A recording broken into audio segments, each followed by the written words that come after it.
Olá, paz do Senhor, está no ar o programa Fora da Caixa, programa de entrevista muito relevante.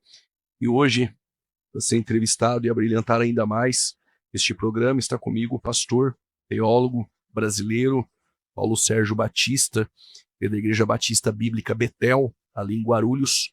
O pastor é mestre também em ciências da religião, história da ciência pela PUC, pastor também, professor de história e um teólogo, debatedor, escritor de diversos livros e, mais do que isso, um exímio apologista. Pastor Paulo Sérgio Batista, é um prazer tê-lo aqui para poder edificar vidas e abrilhantar ainda mais o programa Fora da Caixa. Seja bem-vindo. É um grande prazer poder estar aqui, meu irmão. O sistema religioso, às vezes, ele acaba condicionando você a querer ver a coisa só naquele horizonte, né? Quando você abre a tampinha da caixa, você vê que existe um universo muito maior do que aquilo. E participar de um programa como o seu para mim, um grande privilégio a gente estar aqui hoje. Pastor, privilégio é meu. Inclusive, um livro e um curso. Aquele livro, ele se tornou um curso pela Faculdade Bethesda, que é Defesa da Fé. Exato. E Os pais de defesa da fé. eu tive o privilégio de ler aquele livro todo e como esse livro edificou a minha vida e também me deu ferramentas para poder, como um apologista ainda pequeno, diante Fico dos feliz, gigantes meu da irmão. fé. Fico feliz de saber disso. E depois eu vi que o autor é o senhor, o pastor César ainda na época comentou, e a riqueza de detalhes, de fontes documentais, as provas documentais, enriqueceu aquele livro e serviu e ainda serve de ferramenta para muitas pessoas que estão dentro do campo apologia. Então, fica aqui o meu privilégio de poder estar com o senhor e poder agradecer pessoalmente. O senhor contribuiu muito para o meu ministério. Amém, Todas meu as vezes irmão. que eu estou ministrando no Brasil sobre apologética, seitas e heresias, tem um pouco do senhor lá. Pode ter Eu certeza louvo a disso. Deus por isso. Obrigado. Pastor, nós tivemos um programa aqui sobre alguns movimentos sectários e nós fizemos algumas perguntas. E eu percebi que o público, os adeptos deste movimento sectários, nos atacaram. Outros foram muito honestos nos comentários. Eles queriam provas documentais, enfim. Mas em um desses programas nós falamos sobre o Adventismo no sétimo dia.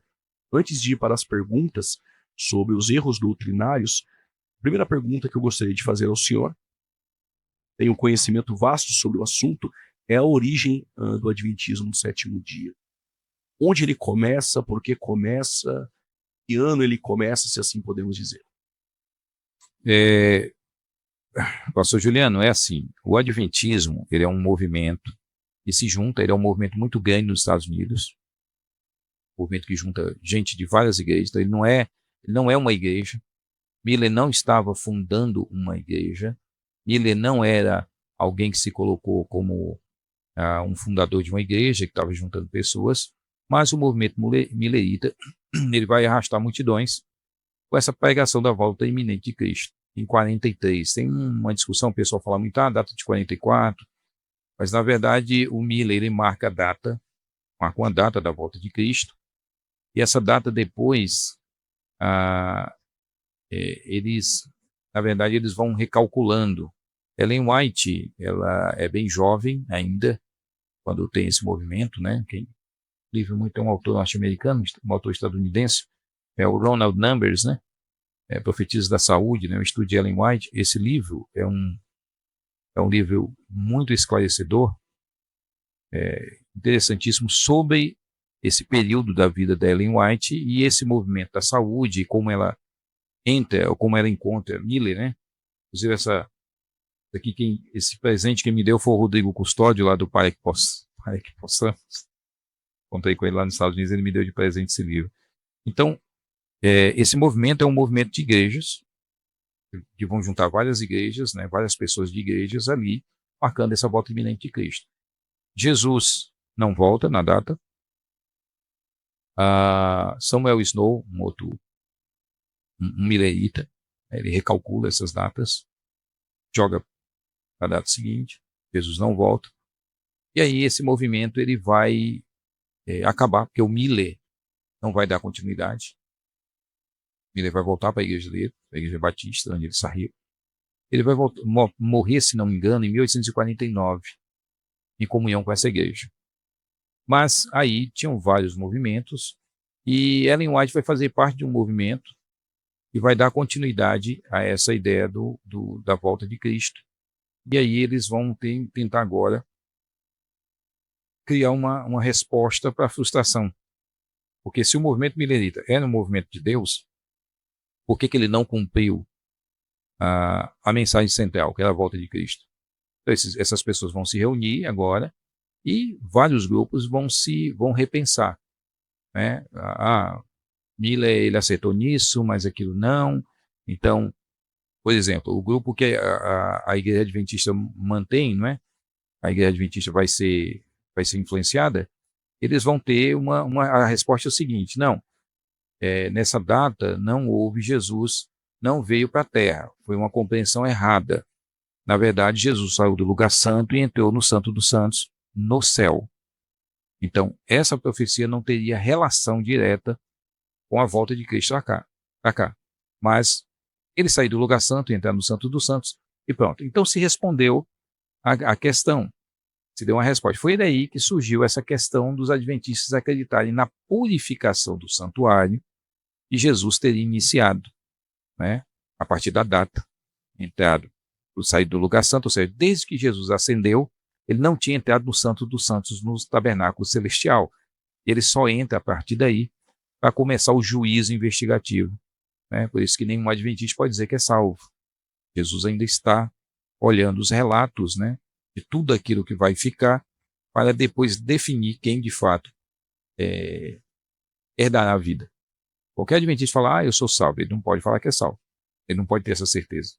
Porque a doutrina do juízo investigativo é exatamente uma incerteza sobre isso. Ela começa no ano de 1843, 44.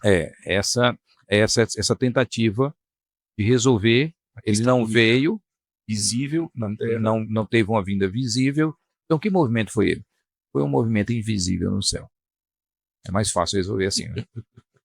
Verdade. Pastor, esses dias que estamos vivendo, nós temos uma aproximação de alguns ícones adventistas que hoje aparecem nas redes sociais, tentando se aproximar de nossas igrejas.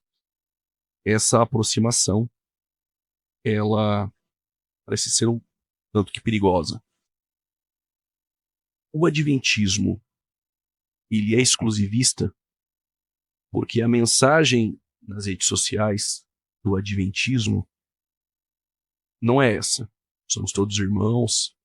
Enfim, na vida real, como funciona dentro do adventismo do sétimo dia? Fora deste movimento, existe salvação? Essa é uma excelente pergunta, e aí eu vou tentar responder essa tua pergunta, Juliano, com material adventista, né? Ótimo. Eu quero mostrar esse livro aqui. Esse livro é o Estudando Juntos. Esse é o Estudando Juntos, do Mark Filho. Estudando Juntos, obra adventista. O pastor vai fazer o uso. Mark Filho. Então, Mark Filho é um conhecidíssimo evangelista adventista. E esse livro, ele tem um prefácio aqui que é o seguinte, apresentação do livro.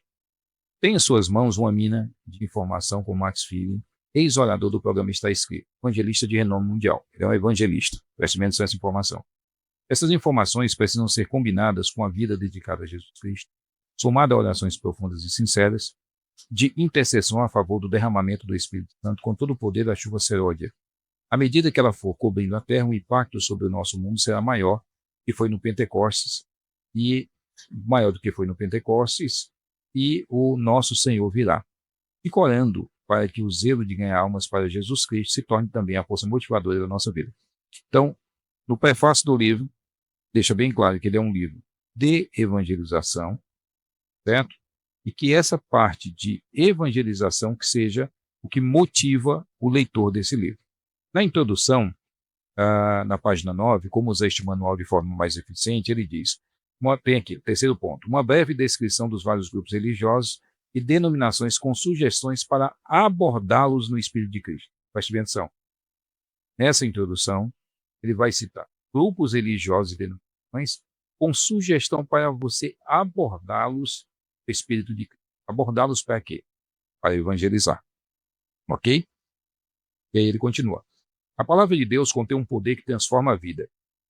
O mesmo Espírito Santo que inspirou a Bíblia irá acompanhá-lo à medida que for apresentadas suas preciosas verdades aos outros.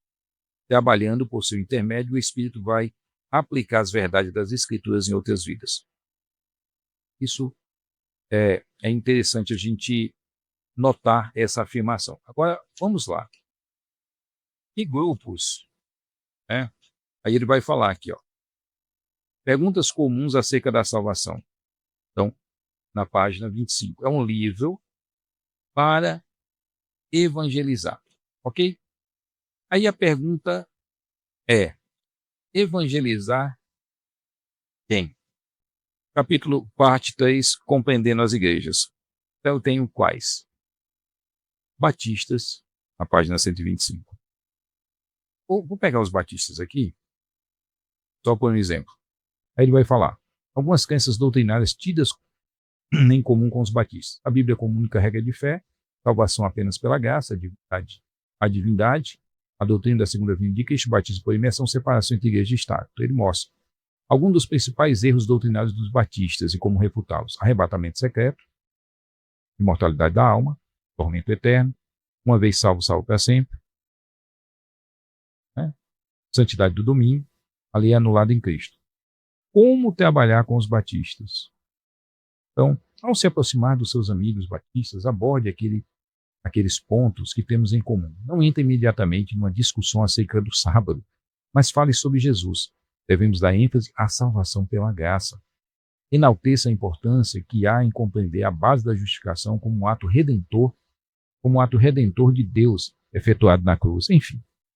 Então, mas esse aqui, pastor Juliano, é apenas um exemplo.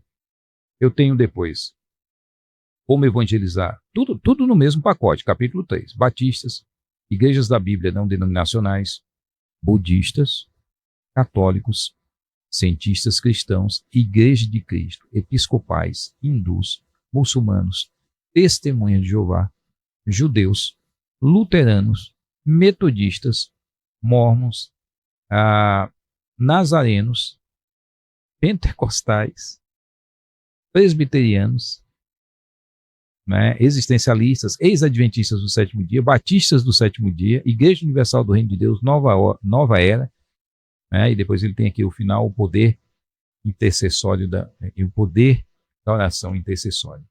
Então, na introdução, na seção 3, ele diz: compreendendo as igrejas dos outros grupos religiosos. Essa seção apresenta em resumo dos princípios, de cada grupo, debatendo as doutrinas principais com sugestões práticas, procurando ganhar as pessoas daquele grupo em particular. Ou seja, este livro ensina como abordar batistas, igrejas pentecostais, evangelizando e com uma estratégia de não falar do sábado, mas falar da graça, salvação pela fé. Esse é um meio estratégico para evitar um debate. É só isca. Isca. E aí ele continua: o desejo de que as ideias úteis expressas desse livrinho possam ser concretas, específicas, práticas e fáceis de pôr em prática à medida que você for partilhando Jesus e a sua verdade com seus amigos. Está partilhando Jesus com seus amigos. Ora para que essa sessão o habilite a compreender a essência daquilo que cada grupo crê e possa orientá-lo de forma a poder conquistá-los para Cristo. Mark Finley. Então, a grande pergunta, irmão evangeliza irmão? Obviamente que não. Então, os adventistas publicam um livro afirmando aqui, o Estudando Juntos, é um manual de referência bíblica, está na capa, um manual para ajudar os adventistas a dialogarem com os evangélicos e outros grupos mais no intuito de evangelizá-los, ganhando-os para Cristo. Ou seja, Você pode ser, você é um da igreja tal, você não é da igreja adventista. Eu entendo que você está nessa igreja, você tem uma fé, mas você ainda não faz parte da igreja verdadeira. Aliás, essa aqui é a revista adventista. Tá aqui, ó. Revista Adventista, maio de 2010. Olha o que está escrito na chave. Entre. A verdade está aqui. Ou seja, a verdade está aqui. O Adventismo do sétimo dia. Agora, vamos lá. Características da igreja remanescente. Essa revista faz uma matéria, né, de 2010, sobre a igreja remanescente. A gente sabe o que é a igreja fiel. Igreja fiel. A igreja fiel. Nós, cristãos evangélicos, acreditamos que existe uma igreja visível, uma igreja invisível, que essa igreja remanescente, ela é exatamente aqueles que vão ser mantidos fiéis, né? Você pode passar a sua vida toda dentro de uma igreja e você não ser salvo. Você pode fazer parte de uma agremiação religiosa, mas você não tem encontrado Cristo, né? A salvação a gente entende que é algo particular, pessoal. E aí, nessa revista, a verdade está aqui. Todas as igrejas se consideram detentoras da verdade, mas só uma pode fazer essa reivindicação. É o início da matéria. Pastor, repete de novo para quem está em casa. A verdade está aqui. Todas as igrejas se consideram detentoras da verdade, mas só uma pode fazer essa reivindicação. Só uma é o adventista. Igreja adventista. E aí, a matéria é muito longa. 10 maneiras de identificar a igreja de Deus. A igreja, não é uma igreja de Deus. Desde o início da sua história, os adventistas do sétimo dia têm proclamado essas solenes advertências como último apelo de Deus a este mundo. Nenhum outro corpo religioso prega a verdade em sua plenitude. Portanto, nenhum dos ramos ligados à Babilônia mística preenche o que está escrito em Apocalipse 12:7. Irou-se o dragão contra a mulher e foi pelejar com os restantes da sua descendência, os que guardam os mandamentos de Deus e têm um testemunho. Aí ele vai mostrar aqui 10 maneiras de identificar a igreja. Você pega essas 10 maneiras. Ela prega a todo mundo a mensagem da hora do juízo. Apresenta a mensagem da queda da Babilônia. Adverte contra a imagem e o sinal da besta. A conclama a adoração do Criador. Guarda os mandamentos de Deus. Exalta a fé em Jesus. E o espírito de profecia o possui. O que a igreja adventista menciona aqui, nós temos um texto sobre o remanescente aqui. A igreja universal se compõe de todos os que verdadeiramente creem em Cristo, mas nos últimos dias, um tempo de ampla apostasia, um remanescente tem sido chamado para fora a fim de guardar os mandamentos de Deus e a fé em Jesus. Esse remanescente anuncia a chegada da hora do juízo, proclama a salvação por meio de Cristo e prediz a aproximação de seu segundo advento. Essa proclamação é simbolizada pelos 3 anjos de Apocalipse. Então, ele vai citar aqui o manual da igreja, né, o Nisto Cremos, na página 204, como essa forma de identificar a igreja. Olha o que ele vai falar na conclusão.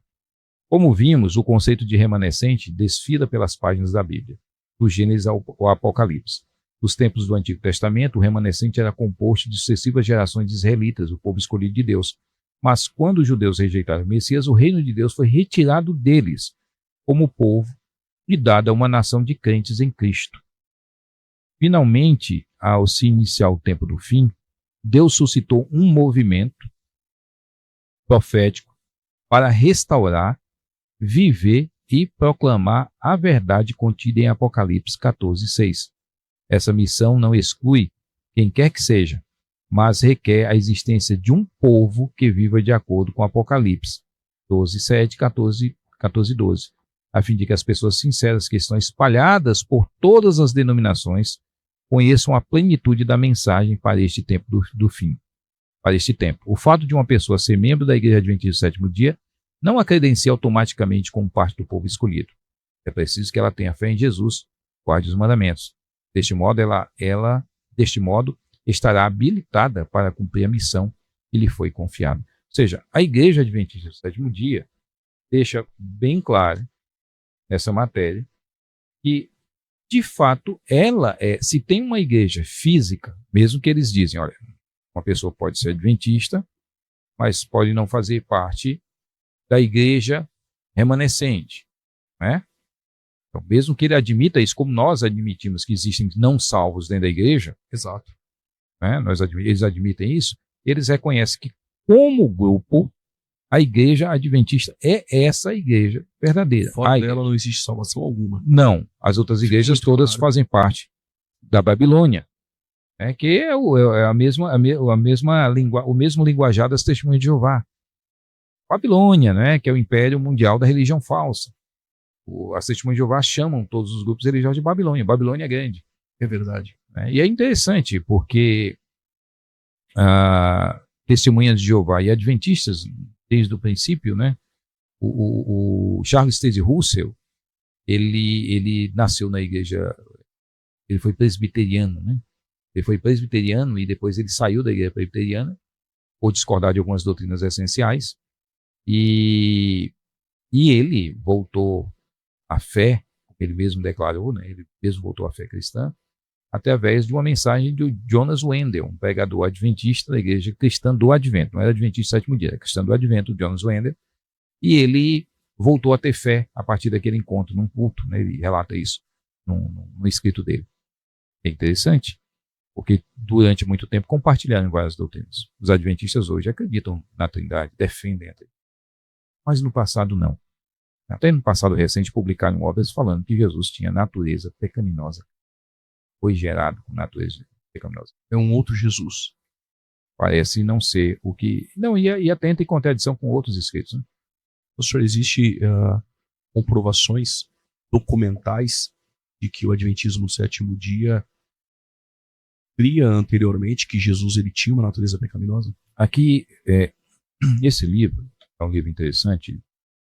Os bíblicos, doutrinas fundamentais das Escrituras Sagradas, está aqui. Pode ver aí na sua casa, está aqui. Dá uma olhada, mostra aqui a editora, ó, do lado da lombada, Sim, na lombada. Casa Publicadora. É, exatamente. Casa Publicadora. Então aqui não é livro de nenhuma igreja. É obra adventista. Tem na página 140 desse livro, no texto Vida Sem Pecado, né? Ele está falando de Jesus, Vida Sem Pecado, é o título aqui. No tópico 6, até que ponto partilhou Jesus de nossa humanidade comum? Essa é a pergunta. E aí ele cita Hebreus 2,17. Pelo que convinha que em tudo fosse semelhante aos irmãos, para ser misericordioso e fiel, sumo sacerdote naquilo que é de Deus, para expiar os pecados do povo. Hebreus 2,17. Então pronto. A partir desse texto, olha o que ele explica. Em sua humanidade, Cristo participou de nossa natureza pecaminosa caída. Senão, não seria, então, em tudo semelhante aos irmãos, mas seria como nós, em tudo. Tentado, não venceria como temos de vencer, e não seria, portanto, o completo e perfeito Salvador que o homem necessita e deve ter para ser salvo.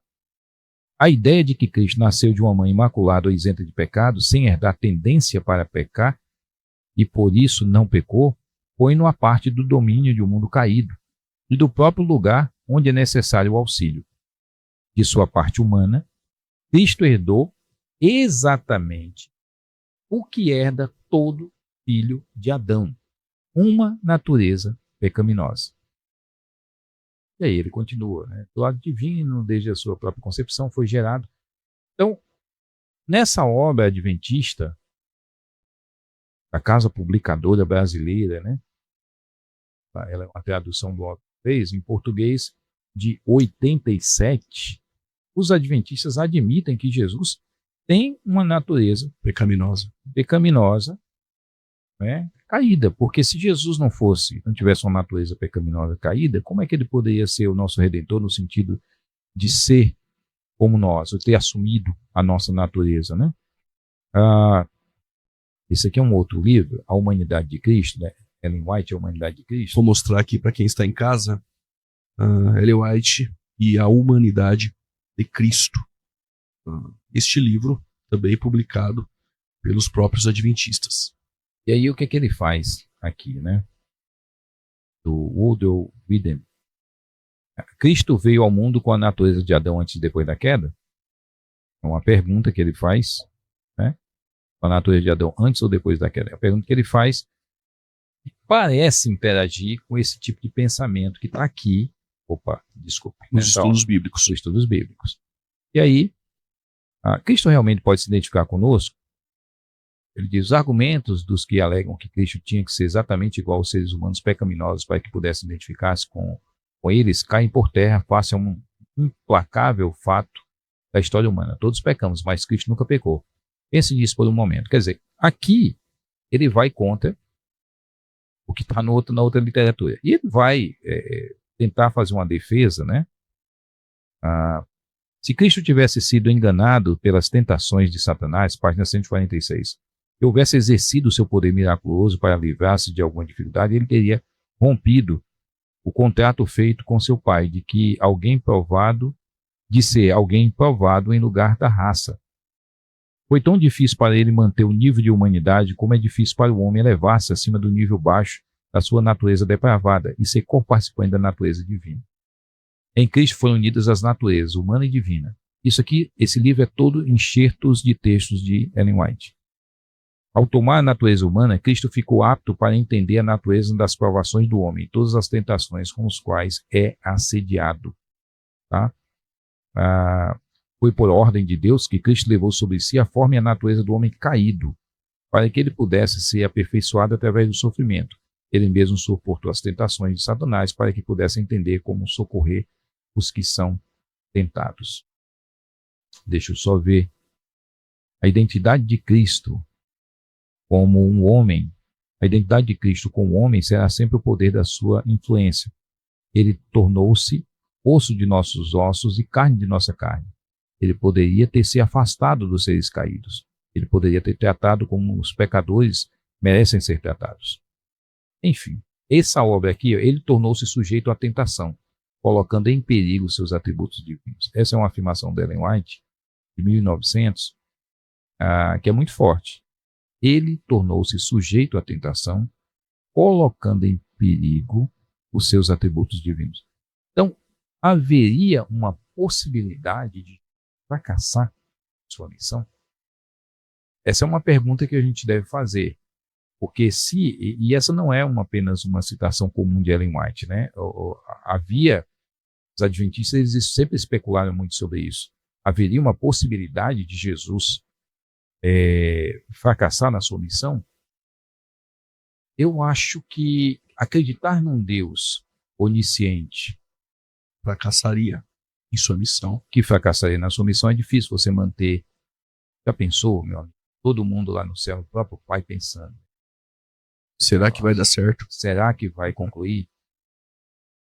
Então nós sempre tivemos é óbvio, eu acho que uma das doutrinas mais complexas do cristianismo, não importa de que lugar esse cristianismo seja, é a doutrina da Trindade. Porque ela abrange todos os pontos da teologia, da cristologia, da teontologia, tudo, abrange tudo. Então, você percebe que Jesus sempre foi um assunto muito difícil.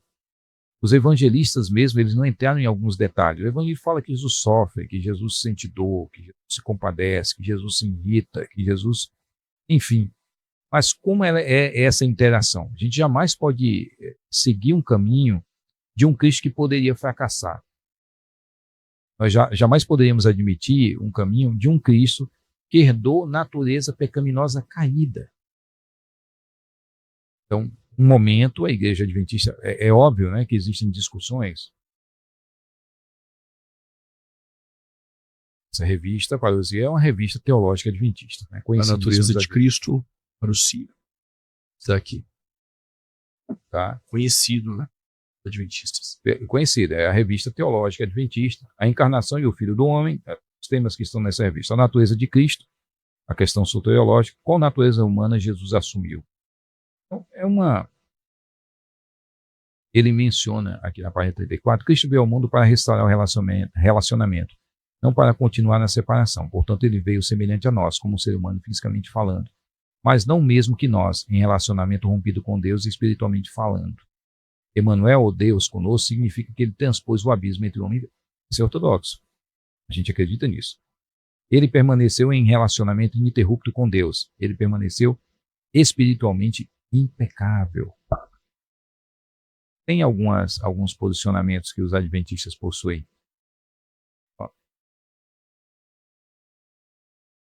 apresentar aqui.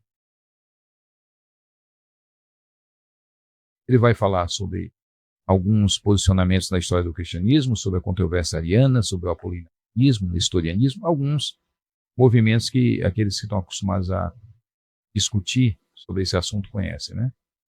A natureza de Cristo no pensamento adventista. Ele vai dizer que o debate cristológico entre os adventistas tem se dividido nos tempos de se Jesus, ao tornar-se homem, assumiu a natureza caída ou não caída. Como nas primeiras controvérsias da Igreja Apostólica, o debate sobre a natureza de Cristo parece centralizar-se no ser de Cristo, que as opiniões antagônicas esperam estabelecer baseadas na exegese de textos relevantes.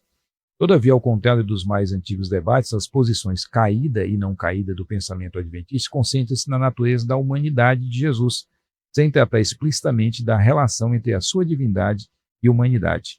Ele vai falar aqui, minha discussão, portanto, terá este reduzido enfoque. Ele vai falar sobre isso.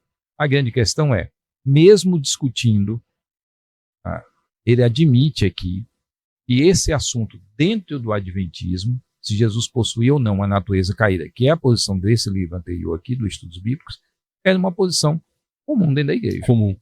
Ele não rejeita, ele não diz que não era. Até porque os adventistas, historicamente, sempre tiveram dificuldade, durante muito tempo, né?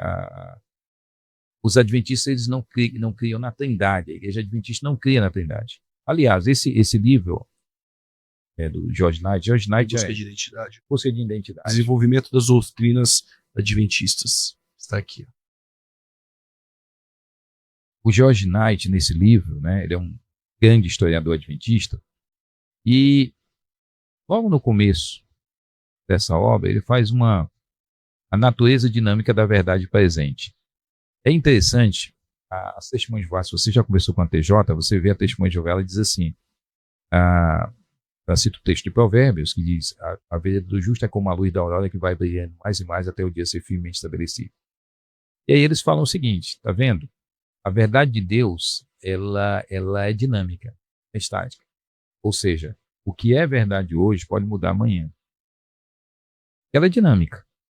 Então, por isso que você encontra tantas contradições nos escritos das Testemunhas de Jeová. Quem coleciona material das Testemunhas de Jeová, né, se você pegar sentinelas de décadas e décadas de distância, você vai encontrando ali mudanças, né, significativas na concepção deles. Os adventistas têm uma posição semelhante, que é a da verdade presente.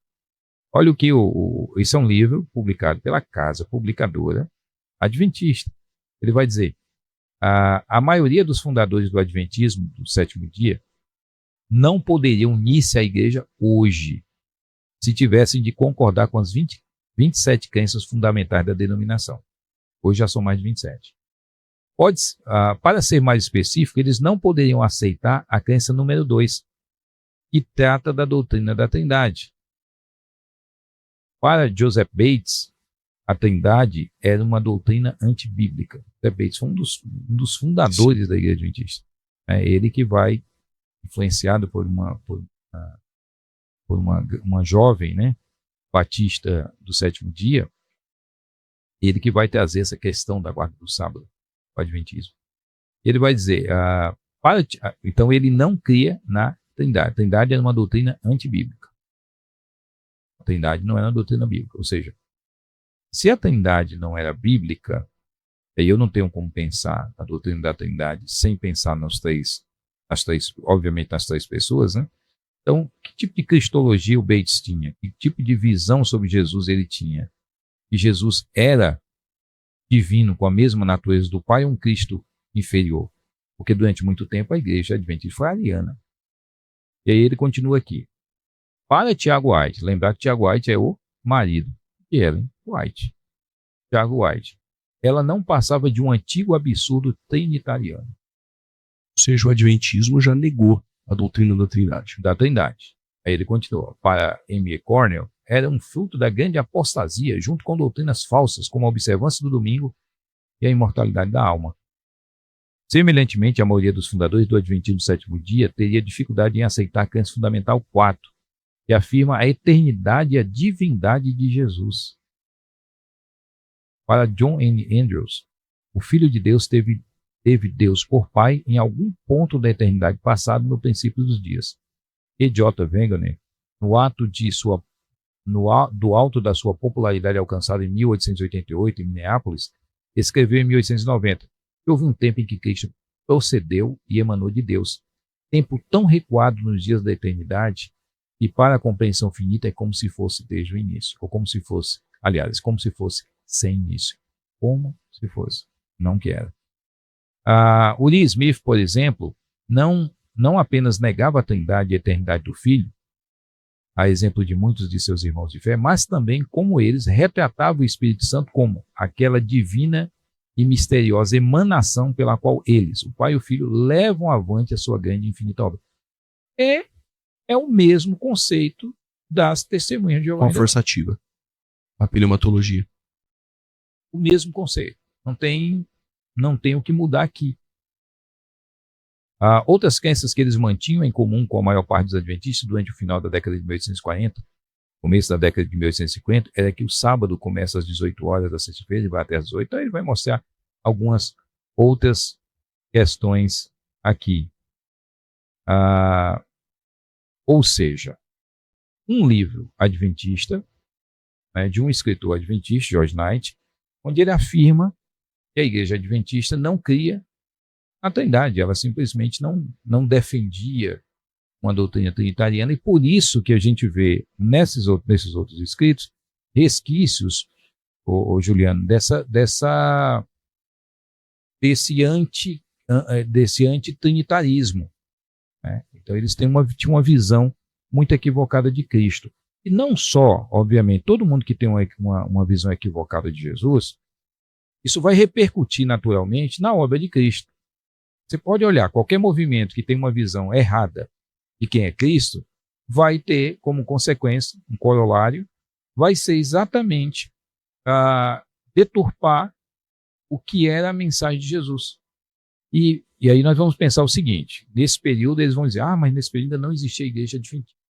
Então, o pessoal que está se organizando, né, e que vai depois gerar igreja, 1863 até 1867, tudo.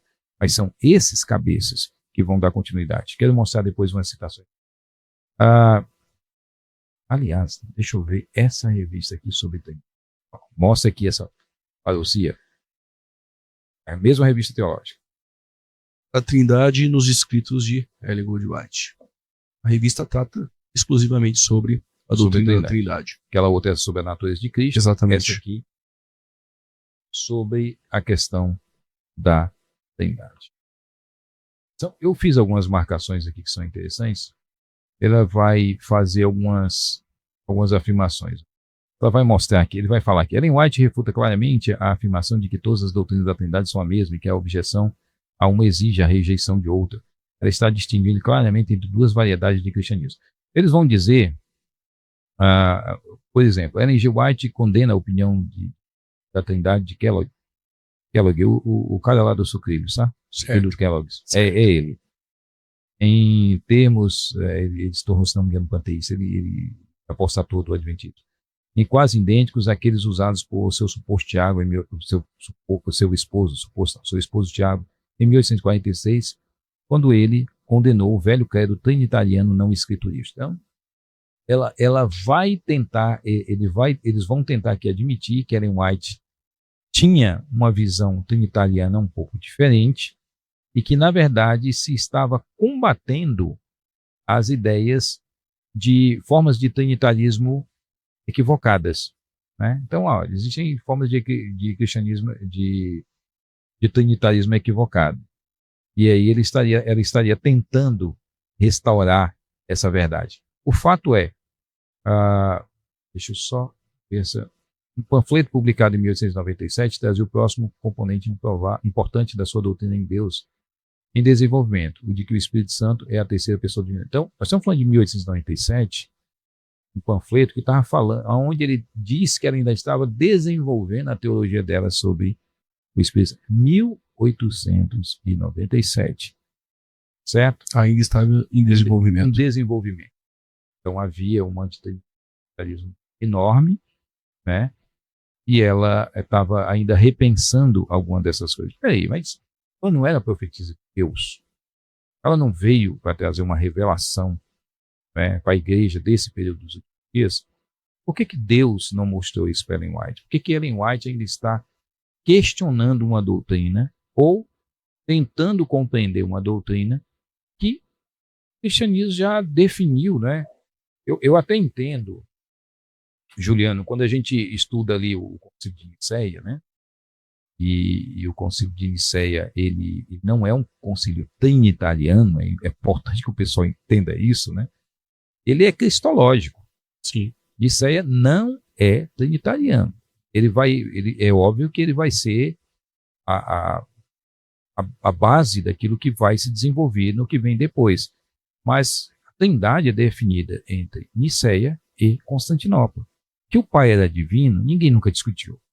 A discussão do Concílio de Nicéia, o que estava em xeque era a divindade do Filho. Divindade do Filho. E se o Filho não é Deus, logo a doutrina da Trindade caia por terra. Exatamente. Por quê? Porque está lá a questão do arianismo, né? Que está em todo vapor, o arianismo, que foi um pastor, um presbítero, né? Que vai entrar em conflito com o bispo, Alexandre, né? Se não me engano, o Alexandre de Alexandria. E esse conflito vai gerar um desconforto ali na igreja. E aí vão se discutir essa questão da Trindade e tudo.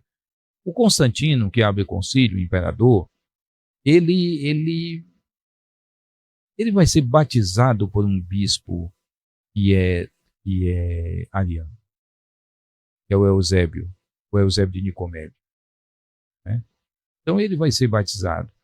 Então nós temos que entender assim que a princípio existiam discussões. Eu sempre digo assim, quando eu dou aula com meus alunos desses assuntos, eu falo assim, pessoal, uma coisa é doutrina, outra coisa é teologia. A palavra teologia, ela veio da filosofia grega, né? Então você vai pegar essa palavra, então ela vem da filosofia grega. Então, obviamente, teologia ela é diferente de doutrina. Por exemplo, as igrejas sabiam que Cristo era divino e Cristo era humano, mas nunca tinham feito uma discussão racionalizada ou racional disso. Como é que pode o humano habitar no divino? Como é que pode o imutável habitar naquilo que é mutável? Essa é uma pergunta legítima, né? E fez parte da discussão dos filósofos gregos, não dentro do cristianismo, obviamente, filósofos da Grécia Antiga. E aí o que eles vão fazer agora? A teologia vai surgir como essa tentativa de explicar em termos racionais aquilo que a Bíblia diz, aquilo que a Bíblia simplesmente revela sem se preocupar com racionalizar a coisa. Cristo tinha dupla natureza. Paulo não tenta explicar como foi o funcionamento disso. Ele é humano e que ele é divino. Acabou.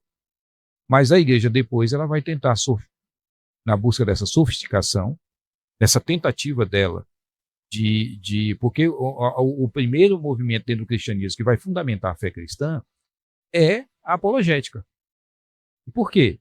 Porque os ataques externos ao cristianismo vão gerar as respostas que os pais apologistas vão produzir. Ok. E que vai gerar essa teologia. O que vai culminar, então, essa racionalização destes pontos centrais da fé é devido aos ataques. Exatamente. Contra aquilo que era essencial e que é essencial. Exatamente. Então, esses ataques vão fazer o quê? E são ataques por parte de pensadores do mundo pagão, né, que estão tentando refutar uma religião que não é qualquer uma, é uma religião que se diz como a única verdadeira. O único caminho. Politeísta, o cara quando era politeísta, ele não tinha uma sociedade politeísta, o cara não tem problema em briga de Deus. Porque todas as divindades estão aí, você escolhe a sua, você adora. Eu chegaria para você, que Deus você adora? Deus tal. Legal. Paulo, e você? Deus tal. Acabou. Eu não estou te convencendo de que o meu Deus é melhor, de que a minha verdade é superior à sua e tal. Não. Cada um com o seu e... Cada um tem o seu Deus e todo mundo respeita todos. Isso é uma sociedade politeísta. Mas numa sociedade como o cristianismo pressupõe, de um único Deus verdadeiro, aí a coisa é diferente. E aí, essa posição cristã, é a partir disso que vão surgir essas correntes teológicas, né? Que a palavra teologia é de Platão. Platão é que usa. É filosofia grega. Agora eu estou tentando usar um expediente grego para explicar uma revelação doutrinária que está lá. Como é que funciona? Nós vamos criar esses termos que a teologia fez uso. Agora, você admitir que houve uma discussão, né, em Nicéia, como a gente conhece historicamente, houve uma discussão e tudo bem que depois o Ário, né, o Ário de Alexandria, que teve toda a discussão com ele, o Ário depois vai ser trazido de volta para a igreja, né, depois ele vai morrer, tem uma história lá, parece que mataram o homem, né? Naquela época as coisas eram bem diferentes, né? Então, o que nós temos que entender? Uma coisa é essa igreja lá no princípio, discutir esses assuntos, porque as pessoas criam muito... É o lance do modalismo. Hoje a gente vê o modalismo como uma heresia, né, que nega a diferença das pessoas, aquela coisa toda. Mas um dia o modalismo foi uma tentativa de explicar uma ortodoxia. Então não existia uma ortodoxia montada, a gente tem que entender isso. Existiam doutrinas, Jesus é divino e é humano. Agora, como se deu isso? Existe o Pai é divino. E o Espírito Santo? Meu irmão, até... Então não havia, pastor, perdoe cortá-lo, então não havia uma desonestidade ou algo satânico por detrás. Era uma honestidade de como resolver a questão. Exatamente. E aí surgiu modalismo, nestorianismo, apolinarismo, enfim. São discussões. A história do Nestor... São tentativas. Por quê? Porque hoje é fácil, meu filho. Você pega um livro de teologia e você tem tudo explicado ali. Definição, tal. Então hoje é fácil. Naquela época não existiam as definições. As definições estão sendo criadas. Então, o que nós estamos tentando fundamentar? Olha, existe um Cristo que se revelou. Esse Cristo é humano e divino. As Escrituras dizem isso, a tradição diz isso. Mas como se deu essa união? E aí se abrem todas essas discussões. E essas questões, né, elas vão estar, em alguns momentos, compreendidas de forma mais clara, mas são várias questões colocadas sobre a mesa. O modalismo foi uma tentativa sofisticada de fazer isso. Hoje a gente olha o modalismo depois e diz assim, não, mas pode, né, confundir. Quando uma pessoa diz assim, uma vez um rapaz foi adventista, né, que eu ajudei, ele está até em Portugal, e a gente conversando, uma vez ele falou para mim, pastor, eu tenho dificuldade de acreditar na Trindade e tal.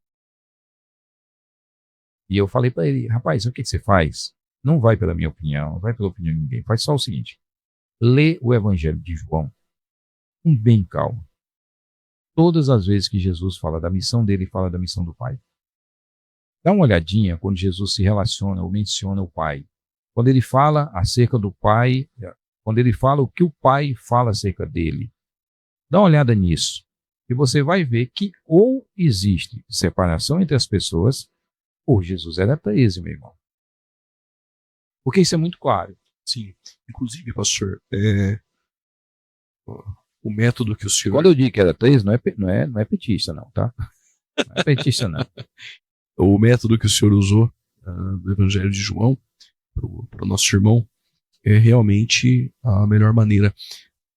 Acredito que ninguém lendo a Bíblia com lentes teológicas, ele se torna unicista. Fica muito claro a distinção de pessoas, o relacionamento do filho falando com o pai. Caso contrário, o senhor bem colocou, o filho teria algum problema psíquico, falando sozinho, um gravador lá em cima e respondendo. João, o começo do Evangelho de João, o princípio era o verbo estava com Deus. Mas como é que eu posso estar comigo mesmo? O texto é claro, no princípio era o verbo ele estava com Deus. Aí quando você diz, eu estava com fulano, você fala, eu estava comigo mesmo. Olha, eu estava aqui comigo mesmo. É verdade. Pastor, no desdobramento na história, a doutrina da Trindade hoje, claramente ortodoxa. Ortodoxa. O Adventismo no sétimo dia feriu essa ortodoxia. Jesus tem uma natureza pecaminosa e também nós lemos aqui juntos obras que realmente atestam que a doutrina da Trindade é uma doutrina ou pagã, satânica e não bíblica. Hoje o Adventismo ele mudou esse pensamento ou ainda está em seu desdobramento, desenvolvimento, como estava Ellen White aí já numa fase em que o Adventismo já tinha se formalizado como igreja, né? Você percebe, né, que é um processo. É um processo. É um processo. E o que mais me deixa assim abismado, é que essa discussão, esse processo, ele não se deu lá no século IV. Nós ainda estamos tentando definir. Ele se deu no século XIX, no século XX. Né? No século XX, a Igreja Adventista está discutindo ainda sobre essa representação de Jesus. Agora, pessoal, vamos ser sinceros, eu digo sempre isso, né? A gente está aqui, Juliano, ninguém está aqui para defender a igreja. Você tem uma igreja que você se congrega, você tem um grupo de irmãos com quem você se relaciona, eu também, mas ninguém está falando disso aqui. Nós estamos falando de doutrinas que qualquer grupo ortodoxo, né, quando essa ortodoxia é montada, qualquer grupo ortodoxo a mantém. Não importa se é uma fé no Oriente, no Ocidente, não importa se é a igreja síria, né, a igreja copta, a igreja ortodoxa grega, não importa. Todas essas igrejas, a católica romana, todas elas vão ter uma doutrina da Trindade que lhe é comum.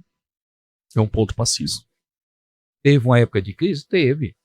O que nós vamos pensar? Vamos pensar no marianismo? Ário, ele não estava mal intencionado. Hoje a gente olha o Ário, assim, olha o que o Ário fez. O heresiarca. Mas o Ário não era mal intencionado. O Ário era tão bem intencionado como qualquer outro da ortodoxia que depois prevaleceu. Ele está simplesmente tentando arranjar uma resposta a um questionamento que ele encontrou. Como foi Pelágio, Cassiano, Pronto. Tentando resolver. O coitado do Nestor, a história do Nestor dá até pena, né? Porque ele entrou de gaiato no navio, literalmente, nessa discussão. A gente pega hoje, né, a nestoriana, ela foi responsável simplesmente pela evangelização da janela 1040, que a gente está... Isso há mais de 1000 anos atrás. Lembrar, eu vou te dar um exemplo, lembrar que foram os godos arianos, né, foram evangelizados por Ulfilas. Ele evangelizou e Ulfilas era ariano. Depois o arianismo vai sumir daquela região a partir da versão do Clovis, depois do Carlos Magno, aquela coisa toda, né? Período dos reis, do reinado franco, né? Então, aí vai se catequizar tribos que já eram arianas. Mas eles estavam dentro do cristianismo. Obviamente, agora você imagina, né? Tá todo mundo ali discutindo essas questões, alguns movimentos se afastaram e foram evangelizando, foram falando sobre Jesus, foram, né? E trazendo essa mensagem. Então nós temos que entender que nesse período é um período difícil de você estabelecer o que é ortodoxo, o que é o correto. Mas uma vez isso estabelecido, isso analisado, isso defendido com o passar do tempo, né? E pediram a opinião dele sobre uma controvérsia, sobre a natureza de Cristo, ele deu opinião. Não era nenhum... A gente vê o Nestor como um cara que formulou isso, né, que tinha uma cristologia toda montada contra uma ortodoxia. Não. Nestor não tinha isso. Nestor foi uma pessoa altamente sincera dentro do posicionamento dele, como nós vamos ver outros. Agora, uma vez que essa ortodoxia ela é estabelecida, né, e aí as igrejas entram num consenso, né, majoritário de que isso é uma doutrina, né? Eu, por exemplo, quando eu me converti, eu tinha dificuldade com a doutrina da Trindade e eu fui investigar. Eu desconfiei que era uma doutrina equivocada, porque é muito complexa. Porque é muito complexa e diferente. Entendeu? O sistema gera curiosidade. Não é isso? Investigação. Será que eu estou aceitando esse negócio simplesmente... porque a igreja determinou realmente? Estou aqui dentro, todo mundo crê, eu tenho que crer. não tem como você fugir. Né? Por isso que eu vejo o modalismo hoje como uma coisa assim, tão, tão simples de você. E tem mais uma outra coisa. Naquela época, nenhuma igreja, em nenhum lugar do mundo, tinha o Novo Testamento como a gente tem, meu Deus do céu. Esses textos estão espalhados. A igreja cresceu mais rápido do que organizou o livro, que organizou o texto. Então hoje é fácil você chegar e dizer assim, olha, o que o Novo Testamento fala sobre tal coisa? Você vai lá, abre o Novo Testamento, pega e olha. Mas em uma época que nós não temos Novo Testamento, uma comunidade tem um Evangelho de João, não tem um Mateus, não tem um Marcos, ou seja, só tem uma tradição. Tem algumas cartas de Paulo e não tem outras. Como é que se faz isso? Então nós temos que entender que houve esse tempo, mas que estamos falando do século XIX, século XX, a igreja adventista já era uma igreja estabilizada, né? que arroga para si título de a igreja. Remanescente, não é uma igreja. É mais uma. Eu sou de uma igreja batista, mas eu nunca acho a igreja batista a igreja. Igreja. Que tem suas qualidades, seus defeitos, que tem uma contribuição histórica, né, na história do protestantismo, do cristianismo e tal. Tem. Mas também é formada por homens. Então é assim que a gente tem que ver esses movimentos. Mas, sem dúvida nenhuma, o adventismo ele vai bem longe. Olha que apresenta essa obra aqui do George Knight, que é o mesmo historiador do Ensino de Identidade, okay. Mensagem de 1888, para uma questão curiosa, que é a salvação. Mensagem de 1888 trabalha sobre a justificação pela fé em Cristo, natureza humana de Jesus, perfeccionismo e a posição da irmã White. 1888, o livro está aqui. As mãos, doutor. Então, olha aqui a afirmação da página 91. Pergunta 29. É correto afirmar que todos os adventistas do sétimo dia não criam na justificação pela fé antes da Assembleia da Associação Geral de 1888? Estão falando, lá, a igreja remanescente, a restauração da igreja verdadeira. Aqui não tem mais movimento mileíta. Tem a igreja adventista do sétimo dia, com a associação geral, com tudo, que se via como a igreja de Cristo, restaurada, no meio dessa apostasia toda. Ok? É correto afirmar que todos os adventistas do sétimo dia não criam na justificação pela fé antes da Assembleia Geral de 1888? Sim, isso é verdade. Eles não criam na justificação pela fé. Até 1888 foi que surgiu a discussão mais acalorada. Mas, conforme veremos nessa sessão, existem duas teorias distintas sobre o significado da justificação pela fé, a nutrida por Butler e a de Smith e seus companheiros, e o ponto de vista exposto por Wenger e Jones em 1888. Ou seja, em 1888, estavam ainda discutindo a igreja adventista, que é a igreja verdadeira, se esta igreja é ou não, vai crer ou não na doutrina da justificação. Ponto central da reforma. Vamos fazer outra afirmação aqui sobre a igreja. É uma comissão para pregar tanto o evangelho eterno quanto a mensagem da hora do juízo a toda nação, língua, tribo, língua e povo. Os adventistas creem que essa mensagem começou a ser comunicada através da pregação.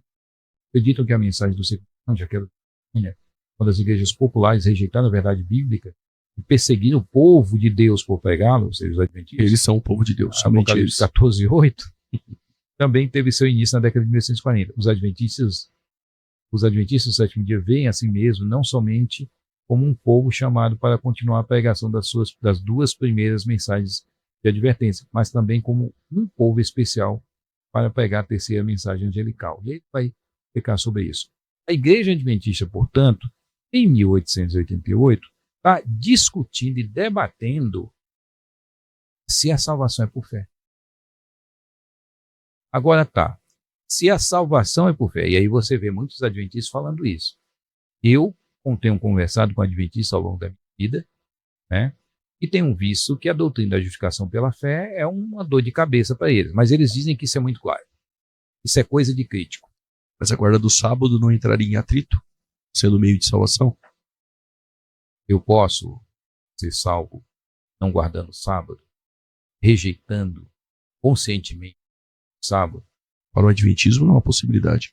Então, é isso. Né? O sábado é o selo de Deus. Agora, quando eu imagino uma igreja fundada, Igreja Adventista já, em 1807, e ela em 1888... Ainda está discutindo o ponto central da fé. E o que me incomoda é que Ellen White não corrigiu isso. Não era a profetisa? Por que ela não disse, peraí, pessoal? Quem tinha o espírito de profecia, Opa, teria que resolver isso aí. é a mensageira do Senhor. É. A mensageira do Senhor. É a mensageira do Senhor num nível... Inclusive, essa pergunta, pastor, eu tenho até a fazer sobre os escritos de Ellen White estão na mesma posição daquilo que foi concluído no cânon. Mostra essa revista aqui. O senhor vai tratar sobre isso? Sim. O dom de profecia? O dom de profecia. Vamos fazer o seguinte. Vou deixar aqui. Nós vamos para o intervalo. Na volta do intervalo, os escritos de Ellen White são inspirados, mesma posição dos escritos na Bíblia Sagrada, e também sobre Jesus é o Arcanjo Miguel e muitas coisas mais. Vamos para o intervalo e já voltamos com o programa Fora da Caixa.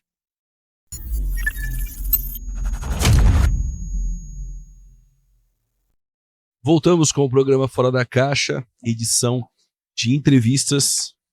E pastor Paulo Sérgio Batista tem uma pergunta a ser feita à luz da doutrina da inspiração das Escrituras.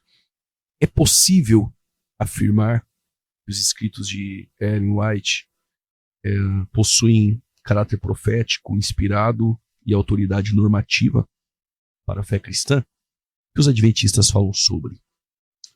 Ellen White é vista como o espírito de profecia. Ela é um elemento essencial da igreja. Tá? Já em alguns momentos já se tentou, apareceram, né, pessoas que supostamente dariam oportunidade a esse ministério profético, e o fruto do que ela produziu é a comprovação disso, segundo os adventistas. Já mostrou profético nas escrituras e na história Tem algumas coisas bem interessantes aqui. Mensagens Escolhidas, volume 1, página 13 a 23, a inspiração da escritura. A inspiração dos escritores proféticos é o tema. Não obstante, quando mando um testemunho de advertência e reprovação, muitos de vocês declaram ser simplesmente a opinião da irmã White. Tenha-se insultado o Espírito de Deus. Vocês sabem como o Senhor se tem manifestado por meio do Espírito de profecia. Passado, presente e futuro tem passado perante mim. Foram-me mostrado rostos que nunca vira, e anos depois os conheci ao vê-lo. Eu me despertado do sono com um vivo sentimento de assuntos anteriormente apresentados a mim. Atenção, e escrito à meia-noite, cartas que atravessaram o continente, chegando em uma crise, pouparam a causa de Deus grandes revés. Então ela vai, mensagens escolhidas, ela vai mencionar que o que ela produziu, o que ela falou, né, se você disser que é uma mera opinião, você está insultando o Espírito de Deus. Por quê? Porque ela se via com essa figura inspirada. Não é a questão de você ser iluminado, de você estar lendo a Escritura e você pegar determinadas conclusões a partir da operação do Espírito Santo da leitura bíblica. Não é isso. Nós estamos falando de inspiração, assim como houve no passado. E aí ela menciona algumas coisas, essa revista menciona algumas coisas interessantes. Em 1982, uma comissão ad hoc da Associação Geral preparou uma declaração sobre a relação entre a Bíblia e Ellen White. A Bíblia e Ellen White. Isso é interessante em 82, tá? Porque na década de 80 vai haver uma mudança na visão dos adventistas sobre a questão de Ellen White, ou seja, a importância, né, de como nós devemos enxergar os escritos dela. Tá? É uma outra questão que depois, com certeza, nós vamos discutir aí. Afirmações. Primeiro, cremos que as escrituras são a palavra de Deus divinamente revelada por Deus e são inspiradas pelo Espírito Santo. Questão 7. Cremos que Ellen White foi inspirada pelo Espírito Santo e seus escritos, produto dessa inspiração, são aplicáveis e autorizados especialmente para os adventistas do sétimo dia. Então, não é uma questão de uma pessoa iluminada que escreveu um livro, né, mas uma pessoa inspirada. Não cremos que a qualidade ou grau de inspiração dos escritos de Ellen White seja diferente do das Escrituras. E isso é muito grave, porque dizer que tudo que Ellen White escreveu está contido na Bíblia, porque ela simplesmente explicou, ampliou, né, é não perceber que Ellen White simplesmente declarou coisas que não tinham nada a ver. Então tem um conjunto de questões que a gente tem que se perguntar. Mas Ellen White, ela se via assim, pessoa inspirada. Aliás, quando um adventista vai se batizar, né, então ele tem que preencher esse formulário. Associação Paulista Leste, formulário de batismo. Vamos lá. Todo membro adventista, ele precisa preencher aqui este formulário. Tá aqui na tela. E tem algumas exigências aqui, né, pastor, deste formulário. Tem algumas exigências, né? Seu nome, estado civil, família, preparo para o batismo, né? Recebeu instruções para o batismo, nasceu no lar. E já, alguma vez, já estudou em escola adventista. Mas o que chama a atenção, no 22 tem frequenta os cultos, o que chama a atenção é a questão 23, e a 24. Crê no Espírito de profecia. O adventista que me deu esse momento, ele disse para mim, pastor, eu falei, tá, e se você colocar... Batizado. O senhor é batizado se crê no Espírito de profecia. Que é Ellen White. White. E aí ele continua. A 23, crê no Espírito de profecia? A 24, que livro já leu? Ou seja, Ellen White, ela é o Espírito de profecia. Então, se eu vou me batizar na igreja, eu tenho que crer na Ellen White. Se eu não acreditar, se eu disser assim, não, Ellen White não foi uma profetisa, eu não creio na Ellen White como uma... Eu acredito que ela foi uma escritora que falou sobre Deus, tem coisas que eu concordo com ela e não. Se você colocar Ellen White no patamar de qualquer escritor de teologia, mas não tem autores que você lê e você diz assim, rapaz, isso aqui eu discordo. Isso aqui eu discordo, claro. Isso aqui eu discordo. Aí você vai deixar, né, ao livro, 90% do livro você usou, mas 10% ali, teve um 5%, um 3% que você discordou. Não. Ellen White não é vista assim. Ellen White ser na íntegra. Se ela não for aceita na íntegra, não pode ser batizada. Não pode ser batizada. Pastor, e isso é uma coisa gravíssima. Aquela estratégia de evangelização dos adventistas, essa aproximação que eles têm de nossas igrejas, através das mídias sociais, enfim, como já foi aqui discorrido, eles usam essa estratégia não falando nada sobre isso. Mas depois de fisgar, na hora do batismo, tem que ter lido Ellen White, tem que crer que ele é o Espírito de profecia. Aí nós percebemos a estratégia e a artimanha adventista.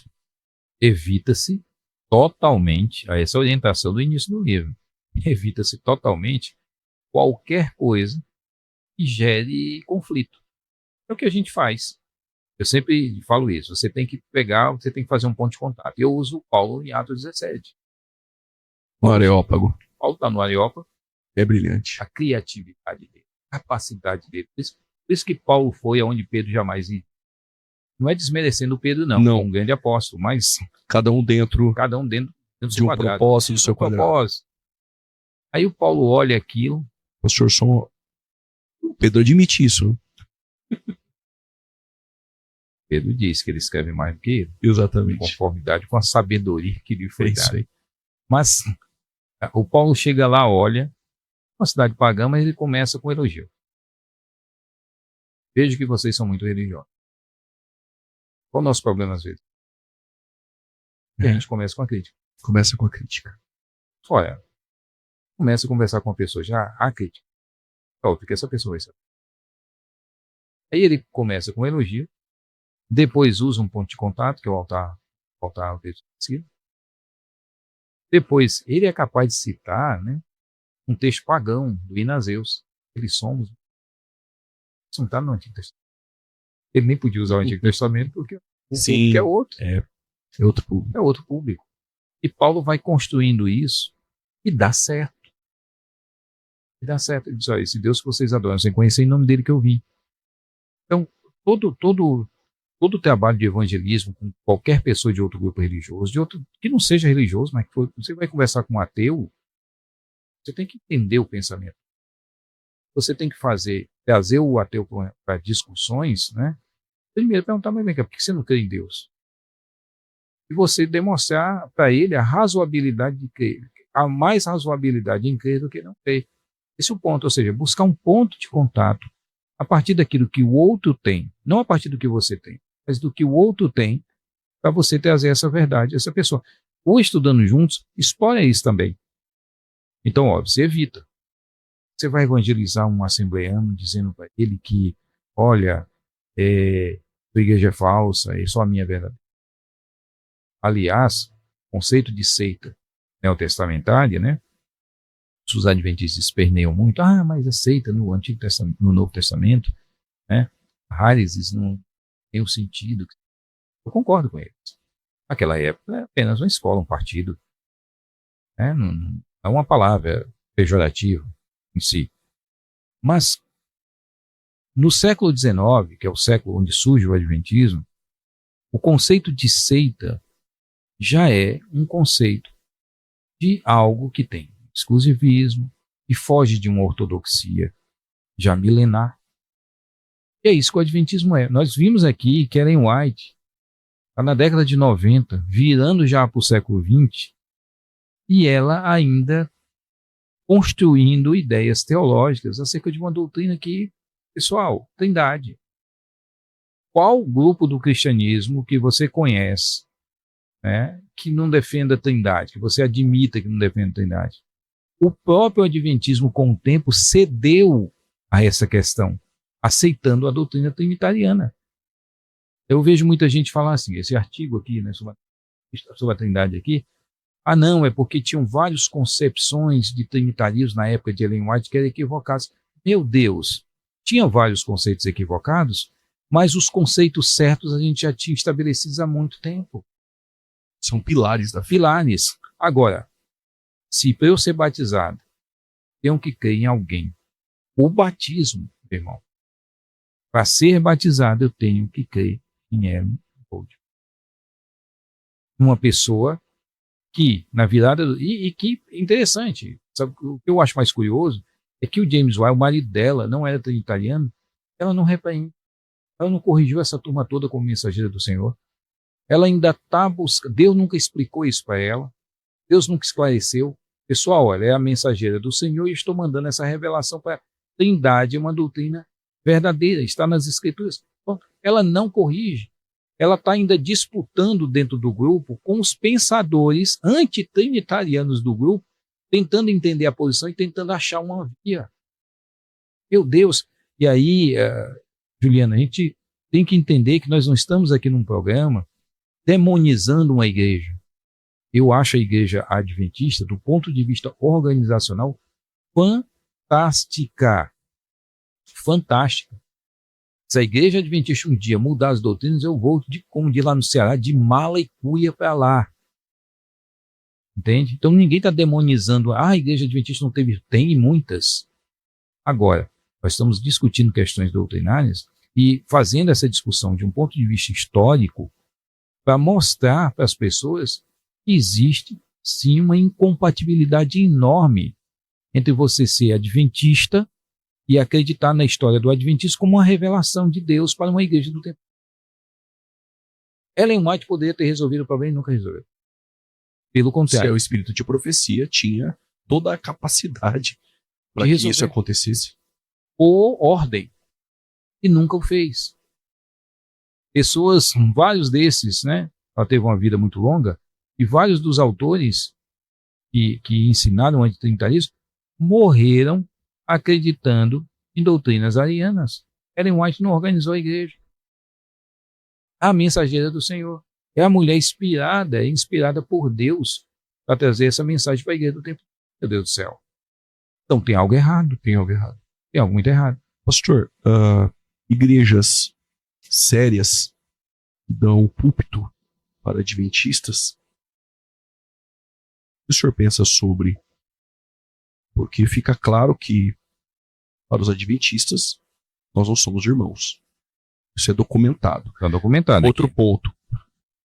Se para batizar na igreja adventista do sétimo dia tem que ter Ellen White como o espírito de profecia, é incoerente dar o púlpito para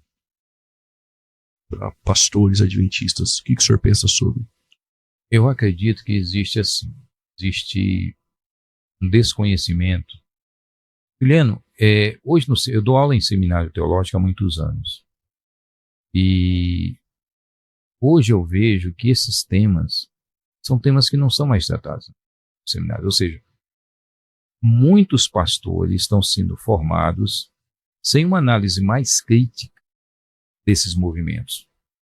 E aí, quando eu não tenho uma análise mais crítica desses movimentos, eu sou abordado, eu assisto programas que estão ali nessa busca de aproximação, que é a estratégia do Estudando Juntos, a minha tendência é, não, esse pessoal é cristão. Tem algumas diferenças, né? Guardam sábado e tudo, mas tem os batistas do sétimo dia, que foi inclusive eles que, com a Raquel Preston, né, que é batista do sétimo dia, que influenciou a guarda do sábado dos adventistas. E aí, você diz, tem igrejas que guardam sábado, mas nós não conseguimos tratar como seita. Se você pegar as doutrinas da igreja batista do sétimo dia, você não trata como seita. Mas o problema, eu não tenho problema nenhum com o adventista que quer guardar o sábado. Você quer guardar o sábado, quer guardar a quinta, o problema é o que é a áurea que colocar, né, o que colocaram ao redor dessa doutrina. Então, o adventista ele acredita mesmo que a guarda do sábado é uma pedra de toque, ela é uma doutrina essencial. Pessoal, cristianismo, quem criou a palavra domingo foi o apóstolo João, pessoal. E antes do João escrever, a gente só chama o domingo de primeiro dia da semana. Né? Aí o João, lá em Apocalipse 1:10, cria o termo Iaqueremera. Né? Você vê no o Remera criou, né, o dia do Senhor, e ele usa o dia do Senhor de outra forma. E aí ele dá origem à palavra domingo. Até hoje, alguns anos atrás eu estava na Grécia, levei um grupo para lá, né? E aí cheguei e foi dar teve um passeio de navio, né? Passeio lá que sai do Porto dos Pirineus lá e tal, 12 horas ali visitando algumas ilhas. Cheguei para uma mulher que ficava lá no som, né, animando o pessoal e eu cheguei para ela e perguntei, fala uma coisa, como é a palavra domingo em grego? Você pode escrever para mim? Ela pegou um panfleto que estava no balcão e escreveu a mesma palavra. Eu cheguei num parque em Atenas, entrei no parque, cheguei lá, estava os dias da semana para visitação, então aquelas informações, né, só comentando no parque. Eu olhei a palavra domingo, mesma palavra de Apocalipse 10. A mesma palavra em grego que está em Apocalipse, escrita por João para se referir ao dia do Senhor, é a palavra que a língua grega usa até hoje para chamar o domingo. Agora, nós não fazemos uma teologia sobre o domingo é o... Quando um adventista diz que nós guardamos o domingo, isso é uma calúnia, isso é uma calúnia. Quem guarda, você sai para a igreja, você vai abastecer seu carro, meu irmão. O adventista, ele diz que guarda o sábado, mas ele usa luz. Ah, não, pastor, mas olha, está apagando. Não era proibido eu colocar meu servo para trabalhar? Por que eu acendo luz, sabe? Usa a internet. Usa a internet, usa meu celular. Saio de carro, abasteço. Se eu tiver que ir para outro lugar, eu tenho que passar e pagar a pedágio. Não se guarda sábado.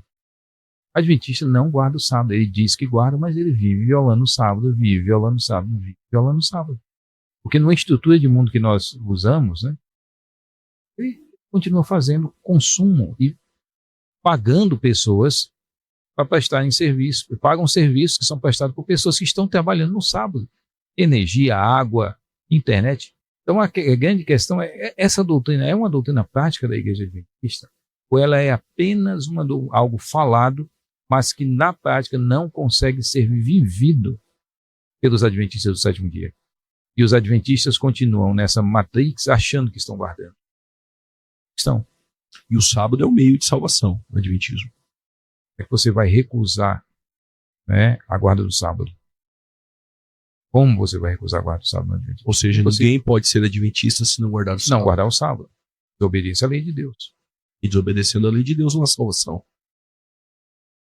Então, essa a grande questão. Então é uma incoerência dar o púlpito a adventistas. Sem dúvida nenhuma. E aí eu te digo, tem que ir ignorando isso. Mas é... E romantizando com movimentos sectários. A verdade é. Estamos romantizando com esses movimentos sectários. Isso foi um projeto iniciado na década de 50. Tem aqui o Questões sobre Doutrina, né? 57. Esse livro foi o livro responsável por aproximar. Está aqui, ó. Essa edição em inglês. Questões de doutrinas. Em inglês. Em inglês. E essa é a em português, com notas de estudo do George Knight, escritor, vereador adventista. Eu até hoje não entendo por que a Igreja Adventista publicou essa obra. Não entendo. Não entendo. Porque essa obra aqui foi a que aproximou o Walter Martin, o Barnhouse.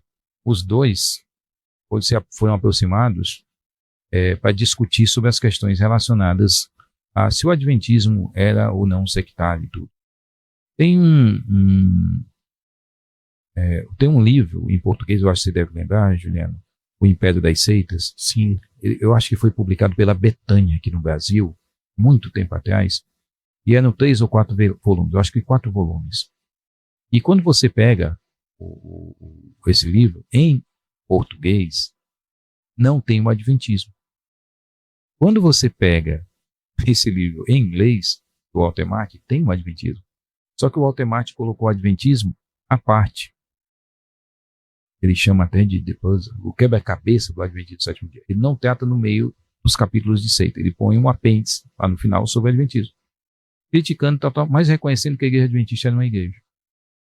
E esse livro aqui, Questões sobre Doutrina, foram organizadas perguntas, né, dos evangélicos, na época, organizado pelo Barnhouse e pelo Walter Martin, que foi o fundador do ICP norte-americano, né, sobre o conjunto de doutrinas, sobre o santuário celestial e sobre tudo isso. E saiu esse livro, né, o Questões sobre Doutrina. O interessante é que essa edição em português, né, com as notas de rodapé do Knight, ela vai mostrar que algumas afirmações na obra, que aqui é esse livro, com anotações de nota de rodapé, explicações. E aqui, na edição em português, por isso que eu te digo, isso aqui, se eu sou da casa publicadora, eu acho que tem um infiltrado lá. Né? Peguem o cara que inventou de publicar isso e expulsem da igreja adventista, porque não tem sentido. Ela vai mostrar os problemas e os enganos.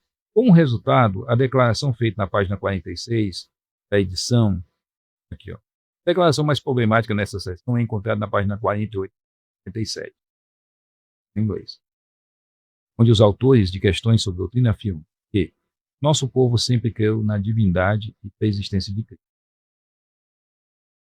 O que é perguntado e afirmado que sim, nós já vimos que não. Exatamente. Enquanto é verdade que os primeiros adventistas criam em alguma forma de pré-existência de Cristo, também é verdade que muitos deles acreditavam que ele não possuía eternidade no passado. E uns poucos, como o Lee Smith, criam que Cristo era um ser criado. Um arianismo puro. Aí ele continua. Assim, muitos adventistas, antes da década de 1890, eram antitrinitarianos e semi-arianos. Isto é, eram opostos à doutrina da Trindade e à plena divindade de Cristo. Como resultado, a declaração feita da página 46, na edição original de Questões sobre Doutrina, de que os adventistas do sétimo dia têm sido frequentemente mal entendidos quanto às suas crenças, quanto à sua crença relativa à divindade de Cristo e à natureza de Deus, é falsa no sentido histórico. Um historiador adventista reconhece que a afirmação daqui é falsa historicamente. E essa, né, a verdade é que muitos dos primeiros adventistas não eram ortodoxos quanto a divindade. Tiago White, Joseph Bates, J.N. Andrews, Lee Smith, Wegener e outros líderes estavam entre esse número. A posição deles era bem conhecida na maior parte da comunidade protestante. Dessa maneira, poderia ser argumentado que a denominação havia sido compreendida, que a denominação havia sido mal entendida em discussão em relação à Trindade. Ele diz aqui, não foi mal entendido. Eles ensinavam, eles eram antitrinitarianos mesmo. Agora, meu amigo, você me perguntou sobre a questão do púlpito, né? O púlpito para Adventistas. Ele diz, se o maior pesquisador de seitas do século XX, Dr. Walter Martin, se deixou levar, tu imagina a gente que está se formando em seminários sem a mínima reflexão crítica dentro de uma sala de aula sobre esses movimentos na nossa sociedade e no nosso país. Inclusive quando o ponto de toque na abordagem é sobre graça, justificação pela fé, aparentemente razoável e ponto passivo. Mas depois tem o veneno aí em todo este contexto. E M.L. Andrews, o teólogo adventista mais influente da década de 1940, acreditava que o livro Questões sobre Doutrina era uma traição denominacional. O maior teólogo, o teólogo mais influente da década de 1940, nos adventistas nos Estados Unidos, dizia que este livro era uma traição denominacional. Quem está dizendo isso? Um adventista, um livro publicado pelos adventistas no Brasil, em favor do reconhecimento evangélico, ou seja, nós vamos dizer que é o que não é, para termos o reconhecimento evangélico. Então isso é um projeto já de muito tempo. Não começou agora no Brasil, nos últimos 10 anos. Não, isso está lá nos Estados Unidos há muito tempo. Aí ele continua. Ele focalizou sua crítica em 2 pontos: a natureza humana de Cristo e uma expiação completada na cruz.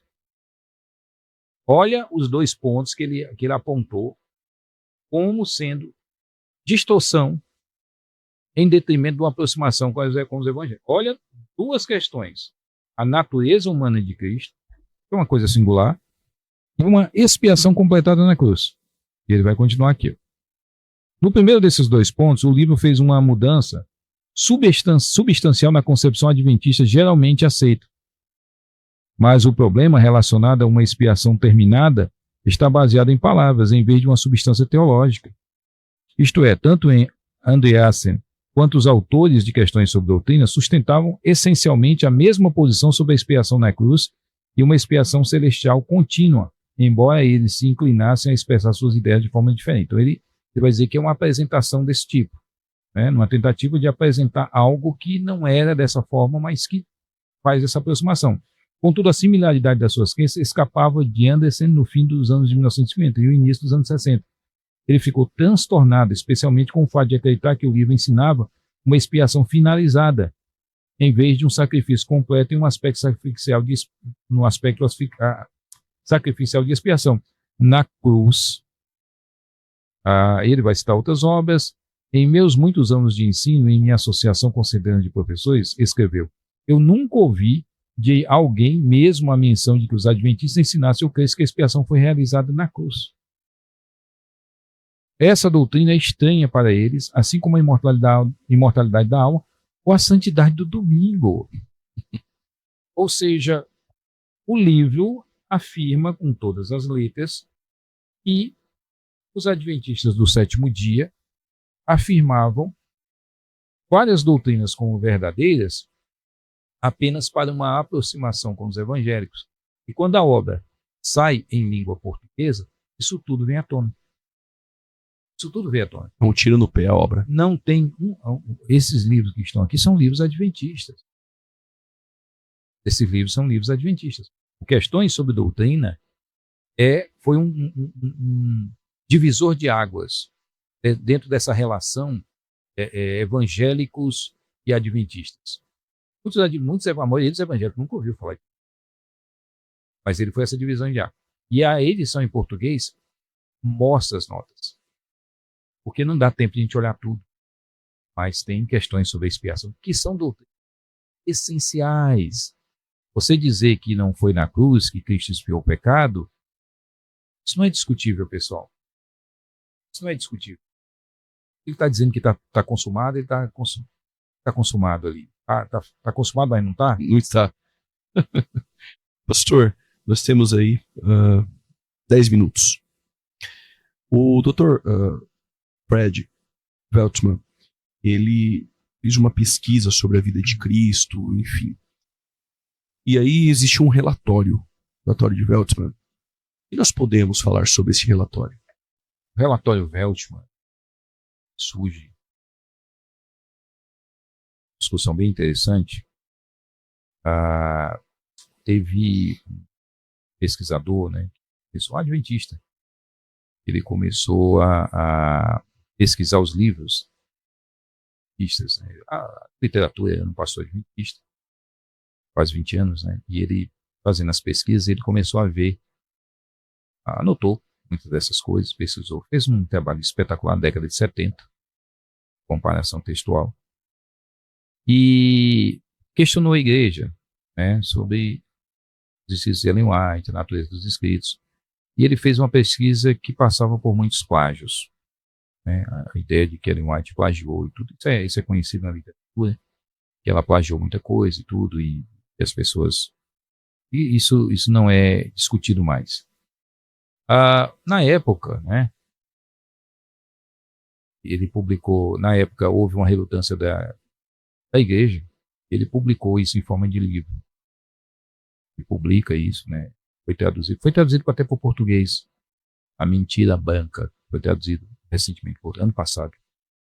The White Lie, em inglês. Eu não trouxe o livro, infelizmente fiquei trazendo um monte de coisa e acabei deixando The White Lie em casa. E você pode dar uma olhada aí que você vai ver ele. E aí esse escritor, ele vai lá e publica. Quando ele publica o livro, isso cria um mal-estar dentro da igreja adventista. Esse mal-estar gera um relatório. Começa no início da década de 80, que vai ter quase no final da década de 80. Se não me engano, até ali 87. E é o relatório Veltman. Fred Veltman é um especialista e ele é convidado para fazer um trabalho de pesquisa, né, sobre esses documentos. Ele, no relatório Veltman, na introdução do relatório, ele diz que procurou o autor, o The White Lie, e ele ofereceu várias cópias das provas de plágio, né? E ele vai investigar. Foi uma proposta bem interessante. A igreja adventista, na época, investiu muita grana para fazer esse projeto de pesquisa, porque queria se ver qual o grau. O Veltman evita a palavra plágio, e chama empréstimos literários. Eu li o relatório Veltman quando eu escrevi o meu Admitos. Eu tenho um capítulo que o teatro mostra algumas cópias ali de coisas que ele fez e tudo, né, de textos e tal, e eu faço algumas análises disso aí. E eu li boa parte do relatório. É um relatório, eu acho, mais de 900 páginas, um relatório muito extenso. E ele demonstra que houve um grande grau de ele chama de dependência literária. Não chama de plágio, ele chama de dependência literária. Ele troca os termos. Usa um eufemismo, né? Para comprovar que, para tentar mostrar e tudo, mas olha que coisa interessante, foi depois, eu fiz uma pesquisa nos livros, aliás, na revista Ministry. A revista Ministry é a revista teológica adventista. Quando eu estava fazendo a pesquisa no relatório Veltman, aquele negócio de metodologia histórica, né? Eu peguei, estava estudando os documentos, eu pensei, se esses documentos estão aqui na década de 80, está sendo desenvolvido esse relatório na década de 80 e no final da década de 80 saindo, então o que aconteceu na década de 70 para produzir isso aqui? Porque isso aqui não surgiu do nada. E eu fui ler as ministries da década de 70, né? Peguei as ministries e fui ler. Eu coloco várias delas nesse meu livro, documento isso, mostrando essa tensão que tinha já de discussões sobre plágios de Ellen White. Sobre plágio de Ellen White. E esses, ele evita a expressão plágio, mas ele admite até que, por exemplo, um livro que é considerado pelos adventistas clássico da cristologia, que é o Desejado de Todas as Nações. Ele estudou esse livro versus capítulos. Ele vê que o nível de dependência, ele chama de dependência literária. O plágio, né? É muito grande. Enorme o nível de dependência, né? Capítulo 100. Então, quer dizer, o maior clássico da cristologia adventista, Ellen White dizia, porque Ellen White sempre falou, né, que as coisas eram reveladas do alto, ação do alto, mas ninguém explicou que era do alto das estantes, que ela pegava os livros e copiava dos outros. Para o plágio. Ela copiava. E ela teve um grupo, né, de pessoas que ajudavam na edição dos seus livros e eram responsáveis por trabalhar isso. Não se tem dúvida de que Ellen copiou. O pior é que ela copiava e ela dizia que eram visões de Deus, que ela copiava e dizia que Deus tinha dado para ela. Depois desse relatório, olha que coisa interessante. Eu digo sempre, né? O relatório Veltman era a oportunidade da igreja descartar Ellen White, se destoar completamente, se repensar. Né? Porque pode parecer estranha essa minha fala, mas já existiram casos. Você tem uma seita como a Obra da Restauração aqui no Brasil, fundada pelo Magno Guarani Simões, até pouquíssimo conhecido na pesquisa aqui no Brasil, mas tem uma ala desse grupo que se tornou uma igreja cristã, sadia. Uma igreja normal, a igreja cristã é até redundância, a igreja tem que ser cristã. Então, se tornou uma igreja sadia, mesmo sendo fundada atrás de uma figura mítica, que era o Magno Guarani Simões, né? E com todas as heresias que ele ensinava. Então, se pensou em algum momento que poderia ser isso que ia acontecer com o Adventismo. Mas não foi. Não foi isso que aconteceu com a igreja Adventista do Sétimo Dia. Depois do relatório Veltman, o que acontece? A igreja passa a dizer que a Bíblia também contém erro. Ellen White errou? Bem, ela era inspirada por Deus. Mas as escrituras também. A temática, né, do Mensageiro do Senhor, Herbert Douglas, quando ele trata, essa é a obra mais completa, eu acho que em língua portuguesa. Herbert Douglas, a Mensageira do Senhor, para Adventista. E essa é a obra mais conhecida, né? Ele vai mencionar, ele vai ter capítulos, né? Página 179, vai discutir sobre isso, né? Tradução em inglês, eu ainda fazendo em papel. Na página 222 do The White. Olha o interessante, fiz essa anotação, nem me lembrava que ela estava. Walter Weir foi o que escreveu o livro. Eu estou satisfeito, relatório Veltman. A igreja crê que White inconscientemente usou as palavras de outros escritores. O plágio foi inconsciente. Foi inconsciente. Isso foi numa entrevista dele no Chicago Tribune. E essa é a melhor obra de defesa de Ellen White como escritora. Mas a grande verdade é que ela copiou. Ela tinha mente fotográfica. Então ela às vezes não dizia quem era o autor e porque ela acabava confundindo. Né? É isso. Livros adventistas, literaturas adventistas, para que ninguém nos acuse aqui de... E mais uma vez, né? Mais uma vez eu quero salientar isso. Não odiamos a igreja adventista. Eu vejo pessoas sinceras, Juliano, em todos os lugares. Eu não consigo olhar... Eu fiz muito trabalho, Juliano, vida, de contato com os próprios grupos. Eu frequentei mesquita. Frequentei a mesquita de Guarulhos 3 meses. Não foi por isso que eu deixei a barba crescer, não, tá? Tá. Mas frequentei vários grupos, já fui em terreiro, enfim, sempre tive essa coisa de tentar conhecer, entender e humanizar o adepto. A gente, às vezes, só rotula o herege, mas não humaniza. E do lado de lá tem uma pessoa sincera, tem crenças, tem medos, que paga as contas, tem dificuldade de família, tem conflito com É verdade. Uma pessoa como você e eu. Pessoas normais. Então a gente tem que humanizar essas pessoas, olhar para essas pessoas nesse prisma e não somente olhar como um herege. Não, eu um adventista? Não, esse é um filho do diabo. Não pode ser isso. Essas pessoas são sinceras na sua maioria.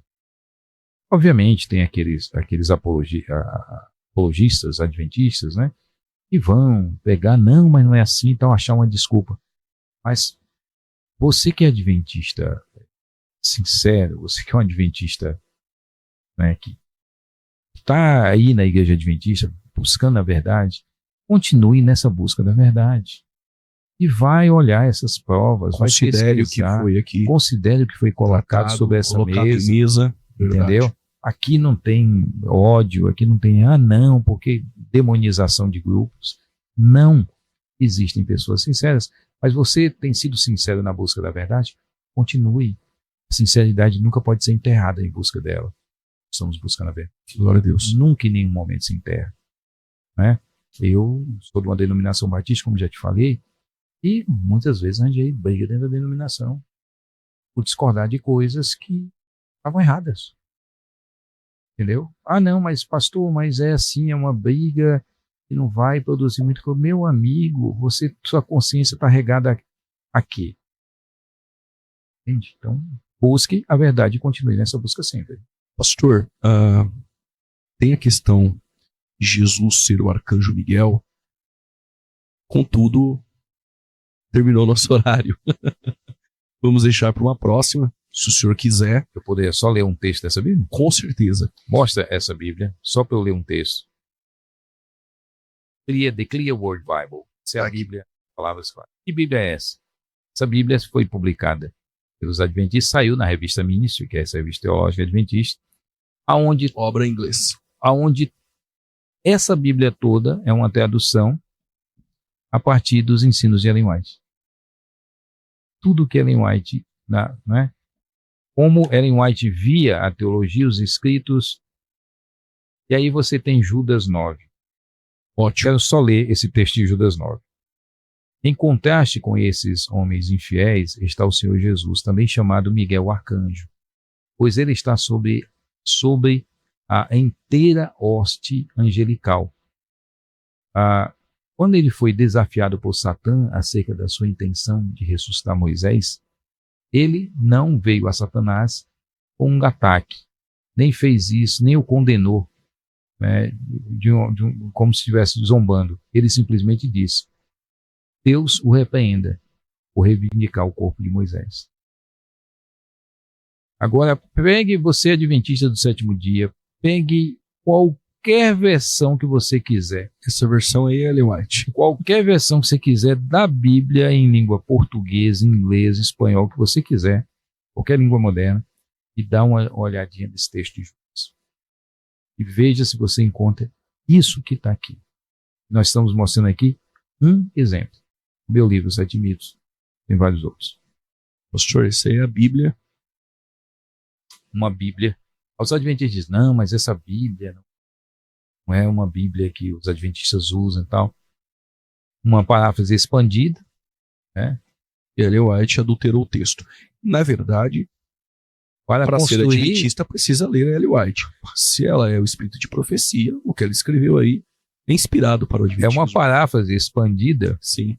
Para construir uma fé forte e nutrir a ideia de que Jesus espiritual. É Miguel. Aqui. Pastor, obrigado por o senhor enriquecer aqui o programa. Tenho certeza, viajando aí o Brasil, quantas pessoas hoje estão interessadas em aprender mais, principalmente no tocante à apologética. E com certeza esse programa vai edificar muitas vidas. Quando o senhor quiser voltar aqui para fazer a parte 2, podemos falar sobre mormonismo, testemunhos de Jeová. Fique muito à vontade. Considerações finais, pastor, para as pessoas te encontrar, redes sociais, livros, telefone. Fique à vontade. Deixa eu só mostrar aqui o Sete Mitos do Adventismo. Deixa eu mostrar aqui, pastor, mostra aqui. Câmera. Sete Mitos do Adventismo é um livro. Ótimo livro, um braço. Um livro que eu trato sobre as questões relacionadas a 7 inverdades dentro do Adventismo. E aqui tem muitas coisas sobre a Clear Word Bible e sobre outras coisas que nós conversamos aqui. Então, você pode me encontrar lá no... Eu tenho um canal, Apologia com P. Apologia com P. É o nome do canal. E é Apologia C-O-M. Com P. Okay. Apologia com P. Então, meu Instagram também. E esse é um canal que eu criei ali para ajudar. Tem muita coisa de teologia bíblica, tá? Contexto histórico da Bíblia, de discussão. Como eu tenho um mestrado em História da Ciência, então eu questiono muito o meio pelo qual o pessoal do design aqui, essa tentativa de usar a ciência para legitimar a Bíblia. Olha, isso aqui, por que a Bíblia é verdadeira isso aqui? Porque olha o que a ciência diz. E a gente na História da Ciência estuda muito isso. A gente estuda muito isso. E para mim, é um problema. Eu tenho que ver na Bíblia pelo que ela é. A Bíblia fala em termos fenomenológicos, não em termos científicos. É porque o que é ciência hoje não era ciência 100 anos atrás. O que era ciência 100 anos atrás não era ciência 200 anos atrás. E nem a 4.000. Hipóteses e teorias científicas mudam, não são permanentes. Então, se hipóteses e teorias científicas mudam, você não pode ter fé na ciência. Glória a Deus. Essa fé é cega. A ciência é boa? Estamos aqui com tecnologia. Graças a quê? Essa é uma junção de ciência e tecnologia. Mas isso não quer dizer, né, que a ciência é perfeita. Nada que a gente põe a mão é perfeito. Pastor, para alguém lhe encontrar, para seminários, conferências, por exemplo, o pastor que está me ouvindo aqui agora quer levar o senhor para uma palestra sobre seitas, heresias, algum ponto dentro aí. Temos um treinamento muito interessante na área de diálogo interreligioso e evangelismo pessoal. Amanhã, inclusive, vou estar em Guarulhos esse curso. Pelas redes sociais, Instagram, direct, ou tem um telefone? Não, nós vamos, vai ser uma palestra na igreja. Encontrar o senhor tem um telefone? Tem. Pode passar? Pode. 11 9 8247 7867. Pode repetir? 11 9 8247 7867. Ok. Quer levar o pastor Paulo Sérgio Batista na sua igreja para falar sobre isso e muito mais. Eu ouvi que o senhor viajou o mundo, né, pastor? Para estudar, né? Isso é verdade, né? Rodei muito. É verdade. Não tanto quanto você, eu estou acompanhando. Não, que isso. Você viajou.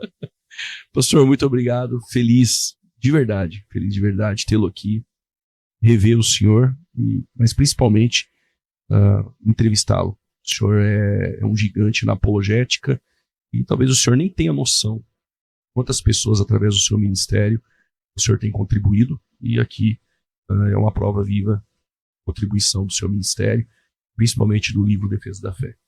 Eu louvo a Deus por isso. Obrigado. Deus seja agradecido e muito obrigado pelo convite. Eu que agradeço. Bom, se você quer parte 2, escreva aí, com certeza eu também. O programa Fora da Caixa vai ficando por aqui. Nós nos encontramos aí no próximo programa. Deus abençoe. Até lá.